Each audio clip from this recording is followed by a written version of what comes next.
Et le tourisme, ce n'est pas que sur la côte. Illustration à Guise dans l'Aisne. Les 8e Ducales avaient lieu ce week-end. 2 jours de festivités médiévales qui attirent chaque année 5000 visiteurs.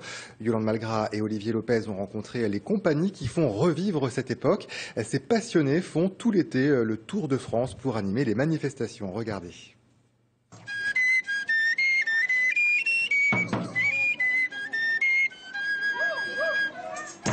Sonnez, hautbois, fifres et tambours, l'heure est à la fête en cette bonne cité de Guise. Irrésistible cortège de manants, gendarmes et faiseurs de sorts qui effraient les petits. Au creux de l'été, les Ducales attirent de nombreux visiteurs, un public ravi de replonger dans ce passé moyenâgeux, compris entre le 5e et le 15e siècle. En avant et en arrière, belle, avant et arrière. Spectacle assuré par des troupes de reconstitution, une quinzaine venue de toute la France, installée dans l'enceinte du château. Quand vous vous déplacez comme ça, vous êtes itinérant finalement. Ah ben on se déplace là où un seigneur veut bien nous recevoir.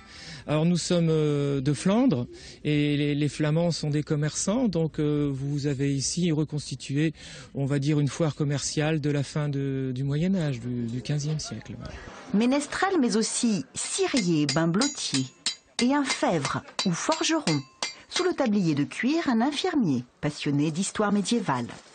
Vous passez tout votre été, toutes vos vacances comme ça, à aller de ville en ville? Tout le long de l'année. Tout le long de l'année, ça va de mars au mois de novembre, sans aucun souci. On va sur les lieux de prestation, on fait des démonstrations, de la pédagogie, ce genre de choses. Et vous aimez cette vie itinérante? Oui, beaucoup. Je ne les changerai pour rien au monde. Une passionnante leçon en plein air qui vaut au Ducal de Guise une affluence de plus en plus importante chaque année. Bientôt l'heure du déjeuner, au menu omelette verte, à la coriandre et à la sauge. Cela mérite d'être notifié à la troupe. La Compagnie de France a encore fait parler la poudre. Un tir